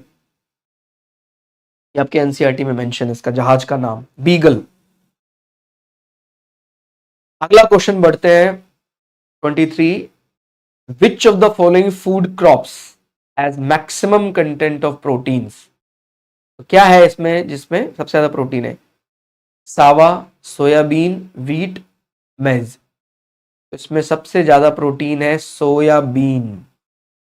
सोयाबीन स्टेट किसे कहते हैं? मध्य प्रदेश, एमपी में सोयाबीन बहुत होता है। मूंगफली स्टेट किसे कहते हैं? ग्राउंडनट स्टेट, गुजरात में मूंगफली बहुत होती है। ठीक है, ध्यान रखना आपको, जिसको भी प्रोटीन कम है, प्रोटीन को बॉडी बिल्डर भी कहा जाता है, जिसका शरीर, जिस बच्चे को बढ़ने के लिए प्रोटीन सबसे ज्यादा चाहिए। कभी ऐसा कोई आ जाए बात, बढ़ते बच्चे को क्या चाहिए सबसे ज्यादा? प्रोटीन। इसी को बॉडी बिल्डर बोलते हैं। बॉडी बिल्डर क्यों बोलते हैं अभी आपको समझ में आ गया होगा। ठीक हो गया? तो प्रोटीन की आवश्यकता बच्चे को बहुत ज्यादा है। क्लियर हो गया? तो वो क्या खाए? सोयाबीन खाए। ठीक है। Which vitamin helps in blood coagulation, यानी खून का थक्का जमाने के लिए कौन सा विटामिन हमें सबसे ज्यादा जरूरी है? विटामिन ए, सी, के, ई। अब जिसने अभी विटामिन सी के बारे में पढ़ा है वो तो उसको तो लग रहा होगा सर जरूर इसका आंसर भी विटामिन सी है, जबकि इसका आंसर विटामिन सी नहीं है। इसका आंसर है विटामिन के। विटामिन के एक ऐसा विटामिन है जो खून का थक्का जमाने में मदद करता है। ठीक हो गया? तो जिन लोगों को भी खून जमने में परेशानी है उसको विटामिन के शरीर में, ध्यान रखना है, चोट लगी है जब, उस समय खून का थक्का प्लेटलेट के कारण बनता है और वो प्लेटलेट मदद लेते हैं विटामिन के का। लेकिन जो लोगों को घाव नहीं भरता है वो एक अलग मुद्दा है, ये विटामिन सी। घाव भरना विटामिन सी, खून का थक्का जमना विटामिन के, बोथ आर डिफरेंट। कई लोगों को विटामिन ई आपने सुना कई प्रकार के उसमें होता है, मॉइस्चराइजर, स्किन मॉइस्चराइजर में होता है, जिनको झुर्रियां बहुत आने लग जाती है ना स्किन में, इसलिए स्किन टोनर वगैरह में आपने देखा होगा। अगेन आप तुरंत अलर्ट हो गए होंगे, यार विटामिन ई है तो मैं बुढ़ा नहीं होना चाहता हूँ। देखिए, बुढ़ा होना ना होना वो तो ईश्वर के हाथ में है। कई लोग, मतलब मैं केवल अंडरस्टैंडिंग इंप्रूव करने के लिए, बुढ़ा होना कोई गलत बात नहीं है, लेकिन नियम जो नहीं मान रहा है और समय से पहले यदि वृद्धावस्था के कारण वो जीर्ण क्षीण हो गया है, माने उसका शरीर जर्जर हो गया है नियम ना मानने के कारण, तो उसके लिए फिर क्या चीज का ध्यान रखना है, वो सतर्क हो सकता है। विटामिन ई जो है वो हमारे, वैसे तो जो लीफ वेजिटेबल उनमें भी होता है विटामिन ई, और बाकी विटामिन ई जो है वो गेहूं का जो स्प्राउट्स है उसमें भी होता है, ड्राई फ्रूट्स में होता है, बादाम में होता है। ठीक हो गया? तो ये ध्यान रखना, विटामिन ई सभी जितने भी स्प्राउट्स हैं, जितने भी अंकुरित फल सब्जियां हैं, अंकुरित आप समझते हैं जैसे गेहूं का दाना है या चना है आपने रख दिया है, उसमें विटामिन सी भी होगा। केवल गेहूं का दाना अगर है स्प्राउट्स के रूप में तो उसमें विटामिन सी के साथ साथ विटामिन ई भी होगा। ठीक हो गया? तो ये विटामिन ई ना सिर्फ स्किन की झुर्रियों को कम करता है, ये व्यक्ति को अगर कोई ऐसा प्रजनन में परेशानी, ऐसा कभी क्वेश्चन आ जाए कि किसी के संतान उत्पत्ति में मदद करना या स्पर्म ओवम को कंट्रोल करना या उसको बनाए रखना, उसकी संख्या को किस विटामिन के अधिकार क्षेत्र में आता है? तो विटामिन ई के अधिकार क्षेत्र में आता है। विटामिन ए को तो आप जानते ही हैं, vitamin A is for eyes, retinol बोलते हैं इसको। इनके साइंटिफिक नेम भी हमने जो प्रीमियम क्लासेस हैं उनमें रिकॉर्ड किया हुआ है। ईईजी, एकदम सुनते ही और भाई ईईजी है, तुरंत ज्यादातर बच्चों ने हार्ट, हृदय, जो गलत है। ध्यान रखना है, ई आ गया तो उसका मतलब ये नहीं हृदय, ईसीजी था वो हार्ट के लिए है, ईईजी वो ब्रेन के लिए है, और ईएमजी जो आएगा वो मसल्स के लिए। तो मांसपेशियों के लिए ईएमजी है, ब्रेन या मस्तिष्क के लिए ईईजी इलेक्ट्रोएंसेफेलोग्राफी, इलेक्ट्रोकार्डियोग्राफी हार्ट के लिए, इलेक्ट्रोमस्कुलोग्राफी मसल्स के लिए। कोई डॉक्टर यदि कार्डियक स्पेशलिस्ट है तो हृदय का डॉक्टर है वो, ठीक हो गया। ब्रेन के डॉक्टर को बोलते हैं न्यूरोसर्जन, न्यूरो स्पेशलिस्ट, और मस्कुलर एक्टिविटी है वो एमजी करेगा। किसी की मसल हाथ, मशीन में किसी का हाथ थोड़ा दब गया, कट गया, तो उसका ईएमजी होगा। ब्रेन में समस्या है कुछ ऐसी, उसको ब्रेन में कुछ ऐसी दिक्कत आ गई है, ब्रेन हैमरेज, ऐसा ईईजी होगा उसका। हार्ट अटैक आया तो ईसीजी होगा। अंतर समझ रहे हैं आप? ध्यान रखना है, ये इलेक्ट्रोएंसेफेलोग्राफी है जो ब्रेन का होता है। Now next is which gland is also known as master gland. ये ऑलरेडी मैंने बता चुका हूं पुराने क्वेश्चन में। पिट्यूटरी ग्लैंड क्योंकि आकार नियंत्रित करता है, कोई वेट खली बन गया, कोई बहुत छोटा रह गया, तो वो मैं मतलब छोटा ऐसे तो मैं कोई बहुत बड़ा नहीं हूं, मेरी भी हाइट कम ही है, तो मैं ये लोग मत समझना कि सर मुझ पर कमेंट कर रहे हैं कि मेरी हाइट 4 फुट है, मैं भी 5 फुट कुछ इंच का ही हूं। लेकिन मैं बता रहा हूं कि ये ग्लैंड, जब हम प्रैक्टिकल एग्जाम्पल देते हैं और जो आपसे कनेक्ट होते हैं तो तुरंत समझ में आता है, और जब हम केवल पन्ना पलटते जाते हैं तो शायद हम याद नहीं रख पाते हैं। इसलिए आपको बहुत अच्छे से कनेक्ट करना है। Pregnant women usually becomes deficient in, जो भी गर्भवती महिलाएं हैं खासकर उनमें कौन से मिनरल्स की कमी हो जाएगी? याद रखना है, उनको हमेशा ही आयरन और कहा जाता है उनको आयरन के लिए और कैल्शियम के लिए, सॉरी सोडियम नहीं है, आयरन और कैल्शियम, ये दो ही चीज उनको टैबलेट के रूप में सबसे ज्यादा लेने के लिए कहा जाता है। तो गर्भवती महिलाओं को इनकी कमी बिल्कुल भी नहीं होनी चाहिए। और आपको मैं बताऊं, कैल्शियम की कमी तो हालांकि कभी किसी को कमी ना हो, बट फिर भी कैल्शियम की कमी तो अगर हो भी जाए तो भी बैलेंस हो जाएगा। लेकिन अगर आयरन की कमी हो गई, देखिए कैल्शियम क्या है, बच्चे को हड्डियों के लिए चाहिए, जो भी घर में बच्चा है उसकी हड्डियों के लिए, और आयरन तो पूरे ब्लड के लिए चाहिए। आप जानते हैं आयरन से ही हीमोग्लोबिन जो प्रोटीन है वो काबिल होता है ऑक्सीजन को एब्जॉर्ब करने के लिए। आप में से भी किसी को भी अभी भी ऐसा लगता है कि किसी का रिएक्शन टाइम कम है, कि कोई रिस्पॉन्स जल्दी नहीं करता है, तो बड़ा हो, बूढ़ा हो, बच्चा हो, अगर रिस्पॉन्स नहीं कर पा रहा है तो आयरन जो है वो हमारे लिए हीमोग्लोबिन प्रोटीन में मदद करता है। तो कभी कभी के हीमोग्लोबिन प्रोटीन को बढ़ाने के लिए कौन सा मेटल जरूरी है? आयरन। तो ये दोनों चीजें गर्भवती महिलाओं को सबसे ज्यादा चाहिए। कैल्शियम की तो कमी थोड़ी बहुत हो जाए तो चल जाएगा, बट आयरन की तो बिल्कुल भी नहीं, बिकॉज आयरन की कमी होने से बच्चे को एनीमिया हो सकता है, मेजर एनीमिया हो सकता है, पांडु रोग बोलते हैं हिंदी में। ठीक हो गया, बच्चा जन्म से ही बहुत दुबला पतला होगा, बीमार रह सकता बहुत ज्यादा। ठीक हो गया, तो एनीमिया को क्योर करना है तो आयरन अच्छे से ध्यान रखें। और आयरन तो आप लोग भी बहुत ज्यादा, कई लोग टेंशन ले लेते हैं, मतलब छोटी बात को बहुत बड़ा इशू बना लेते हैं, क्योंकि उनमें चेतना शक्ति की कमी है। हम जड़ या चेतन, ये तय किससे होता है? ऑक्सीजन से। जड़ का मतलब मरा हुआ या निर्जीव वस्तु कह सकते हैं, चेतन मतलब जिंदा या सजीव वस्तु। अब ऑक्सीजन एब्जॉर्ब प्रॉपर हो रहा है तो हम चेतना है हमारे अंदर, ऑक्सीजन कम एब्जॉर्ब कर रहे हैं तो जड़ की तरह बर्ताव करेंगे। मतलब दिखता है, आप मतलब अगेन मैं अंडरस्टैंडिंग के लिए बता रहा हूं, कई व्यक्ति दिखते हैं कि वो ठीक है, उनको पूछो 2+2, हाँ जी, वो रिस्पॉन्स नहीं कर पा रहे हैं उतना बढ़िया। सुनते हैं 2-3 बार तब जाके एक बार रिस्पॉन्स करते हैं। 2+2 जैसा सामान्य वाक्य भी उसने 2-3 बार सुनकर बताया 4। कंपटीशन एग्जाम में यही तो काम आता है, 2+2 इज 4, तुरंत आंसर आना चाहिए था। कंपटीशन में इनफैक्ट आप में से ज्यादातर लोगों का यही कारगर है, माने रिएक्शन टाइम कम होना चाहिए, कम समय में आंसर देना चाहिए। अगर आप रिएक्शन टाइम आपका ज्यादा है तो आप जानते हैं, ये तो हम साइंस में पढ़ते हैं, अल्कोहल इनटेक करने पर रिएक्शन टाइम बढ़ जाता है। ब्रेक पर जब तक पैर लगाएगा तब तक तो एक्सीडेंट हो जाएगा। ठीक हो गया, इसलिए नॉर्मली कोई एज अ ड्रग मेडिसिन की तरह इस्तेमाल कर रहे हैं अगर अल्कोहल को, वो एक अलग मुद्दा है।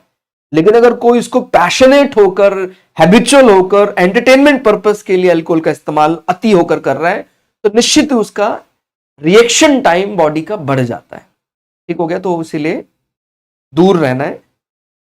अल्कोहल या कोई भी ड्रग का इस्तेमाल नॉर्मली हम अवॉइड करते हैं, नहीं तो बॉडी का परमानेंट रिएक्शन टाइम बढ़ने का डर रहता है कि भाई वो रिस्पॉन्स ही देर से कर रहा है तो क्या फायदा। तुरंत एकदम चैतन्य होना चाहिए शरीर, चेतना शक्ति। ऑक्सीजन को एब्जॉर्ब करने के लिए हीमोग्लोबिन प्रोटीन बना है, और हीमोग्लोबिन को एब्जॉर्ब करने के लिए आयरन, और आयरन का मतलब हमारे बर्तन भी यदि प्योर आयरन के हैं तो उसमें बनाने से खाना हमारे शरीर में थोड़ा थोड़ा आयरन जाता रहेगा। बट हमने आयरन को किससे रिप्लेस कर दिया अभी? एल्युमिनियम से। तो बधाई हो आपको। एल्युमिनियम जो डिजीज शरीर में कोई बीमारी क्रिएट कर सकता है, वो अब हमने बर्तनों में इस्तेमाल करना ज्यादा शुरू कर दिया है। तो आपको ध्यान रखना है। मैं अब स्टील की बात नहीं कर रहा हूं, अभी प्योर आयरन की बात कर रहा हूं। ठीक है? और बाकी कई चीजें हैं जिसमें आयरन, पालक में सबसे ज्यादा होता है। शायद आपने बचपन में, हमने तो देखा है कार्टून, एक पोपाय कार्टून आता, अभी भी शायद आता है पोपाय, वो पालक खा के पिटाई करता है। तो पालक में सबसे ज्यादा आयरन होता है। पालक, बथुआ, मेथी, सबसे ज्यादा वैसे पालक में ही होता है। ठीक है? तो ये आप समझ सकते हैं आयरन की मात्रा चाहिए। Next is Elisa.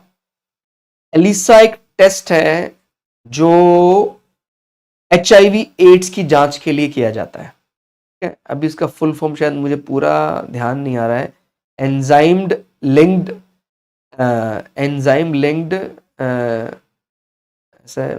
सॉल्वेंट एसे, कुछ ऐसा है इसका पूरा फुल फॉर्म है इसका। एंजाइम लिंक्ड आई से इम्यूनो सॉल्वेंट एसे। ठीक है? ए से ASSAY ऐसा नाम है। एंजाइम लिंक्ड इम्यूनो सॉल्वेंट एसे, कुछ यही नाम है इसका फुल फॉर्म। बट फिर भी आप इसका फुल फॉर्म चेक कर लीजिएगा। एलिसा टेस्ट एड्स के लिए किया जाता है। ठीक हो गया? अगर एलिसा किसी का पॉजिटिव आता है तो वो HIV पॉजिटिव होगा। बट HIV पॉजिटिव का मतलब ये नहीं कि वो तुरंत मर जाएगा। HIV पॉजिटिव में प्रतिरोधक क्षमता कम होती है या नगण्य होती है, लेकिन जब तक वो बीमार नहीं होगा तब तक वो शरीर उसका ठीक रहेगा। बीमार होने पर उसका शरीर बहुत अधिक समय ले रहा है या ठीक ही नहीं हो पा रहा है। ठीक हो गया? तो ये HIV एड्स में होता है। तो किस पर अटैक करता है? वो WBC को खत्म कर देता है। रोगों से लड़ने की शक्ति है शरीर की। HIV सीधा ही कमांडर पर अटैक कर देता है। अब कई होते हैं ना दुश्मन, अटैक किस पर करते हैं? भी हमारे नेटवर्किंग पर अटैक करेंगे, या हमारे पोस्टल सिस्टम पर, ट्रांसपोर्ट सिस्टम पर अटैक करेंगे। बट कोई सीधा ही हमारी इंडियन आर्मी पर अटैक कर दे, ये तो खतरनाक वायरस है HIV। हमारी जो इंडियन शरीर की जो आर्मी है वो क्या है? WBC, व्हाइट ब्लड कॉर्पोसेल्स, श्वेत रक्त कणिकाएं। Next is 29, largest cell in human body. इसमें एक डिस्प्यूट है, थोड़ा ध्यान रखना है। कभी ये क्वेश्चन ऐसा आएगा लार्जेस्ट सेल और ऑप्शन में आपको ओवम लिखा है तो आंसर ओवम ही होगा, अंडाणु। लेकिन अंडाणु दोनों शरीर में नहीं होता है, अंडाणु सिर्फ फीमेल बॉडी में होता है। Ovum cell is the largest cell of human body. लेकिन अगर ऑप्शन में जैसे अभी देख रहे हैं ओवम है ही नहीं, तो ये वास्तव में क्वेश्चन क्या बनना था? Longest cell of human body है ये, लॉन्गेस्ट। शरीर की सबसे लंबी कोशिका दोनों में होती है, नर्व सेल। मेल बॉडी में भी, फीमेल बॉडी में। अंतर कर पाएंगे आप? नर्व सेल, तंतु कोशिका या तंत्रिका कोशिका सबसे लंबी कोशिका मानी जाती है।